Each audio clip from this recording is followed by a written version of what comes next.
So it's evening time, and I just wanted to show you this beautiful view and talk about a trip that I took in early March to a place called Takachiho Gorge, and it's in Miyazaki prefecture. But on the way, we came across this really spooky treehouse, and I've never seen anything like this before. I think I think it's made for children, but it's it's very creepy looking, and of course, the weather didn't help. It made it even worse. Anyway, this big tree here, this is supposed to be a water spirit, I think. I don't know well. But anyway, building this tree house, according to the rumors, really upset the tree spirit, and there's now a very malevolent feeling coming from the tree, so I heard. But yeah, it's just a very creepy place. So the first stop was this shrine. So my wife and daughter bought omikuji here. So omikuji is basically something like a fortune written on a strip of paper. And my daughter was very happy because hers was very good. So after this, I took a very short walk into the forest behind the shrine. And there were things like chimes and little things that you could hit and make a noise with.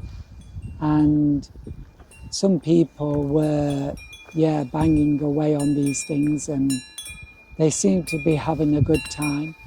I can't say it was really my cup of tea, but it was kind of interesting. And here we are at Takachiho Gorge. So that gap between the buildings leads to the car park, which is where we left the car.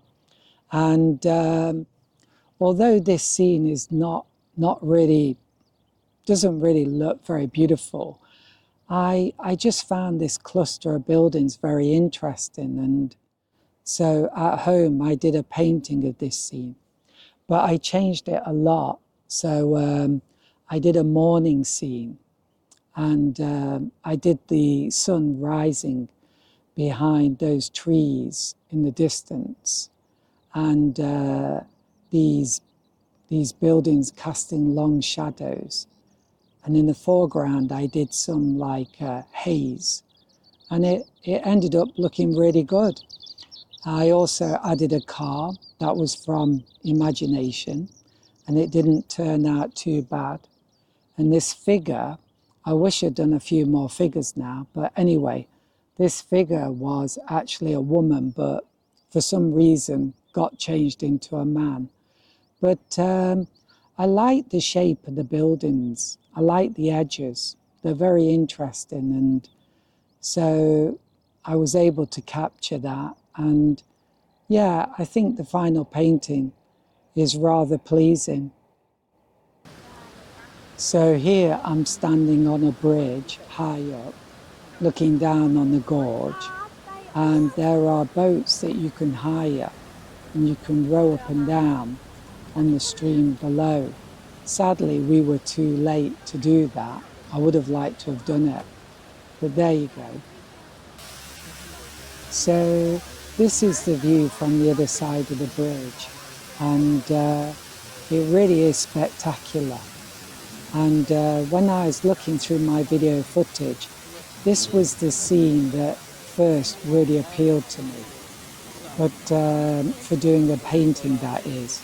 But at first I was very reluctant to do a painting because it was a very cloudy day, and normally I do paintings of very strongly sunlit scenes. I really like to paint shadows and have a strong contrast. So normally I wouldn't paint a scene like this because it's just a bit too gloomy.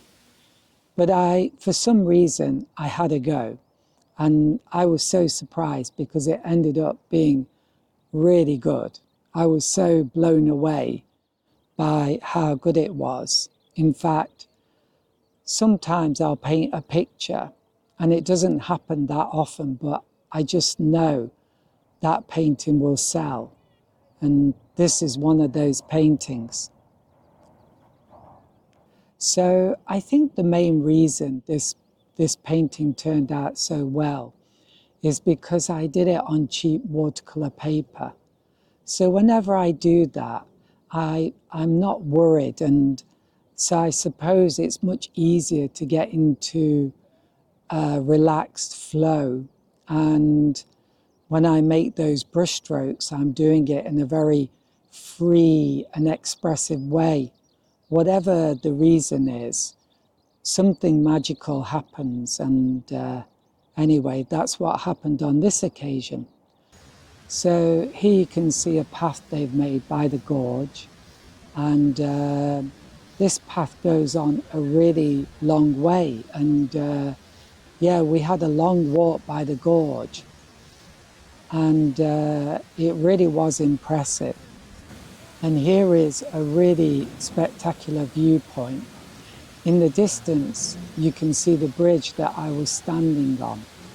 And you can also see just how strange the sides of the gorge are, and also how contrasting.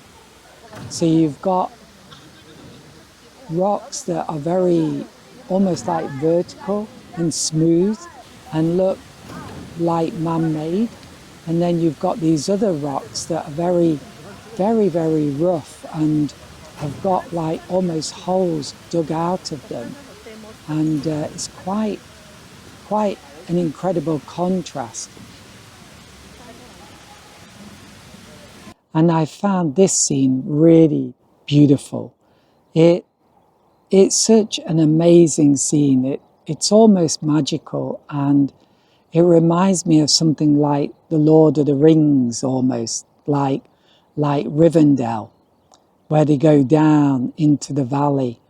And yeah, it's an incredibly subtle and complicated scene. And I don't know why, but I actually had a go at painting it.